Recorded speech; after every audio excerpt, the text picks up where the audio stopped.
বাংলাদেশ স্বাধীনের পরে সবচেয়ে কলঙ্কজনক অধ্যায় যে হত্যাটা হচ্ছে বিডিআর হত্যা। পিলখানা হত্যার মাধ্যমে সেনাবাহিনীর যে সাহসী দেশপ্রেমী চকুর সেনারা ছিল তাদের সকলকে হত্যা করা হয়েছে।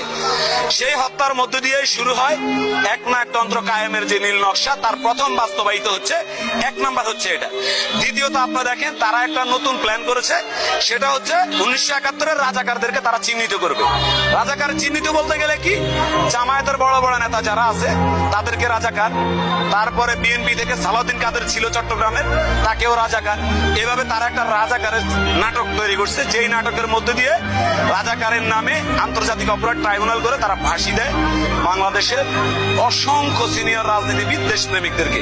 তাদের পরিকল্পনা হচ্ছে 2018 সালে যে নির্বাচন হয়েছে সেই নির্বাচনে তারা ক্ষমতায় যাবে, যার কারণে তারা তার এক বছর আগে দেশনেত্রী বেগম খালেদা জিয়াকে তারা একটা অন্যায় মিথ্যা বানোয়াট মামলার মাধ্যমে তারা বন্দী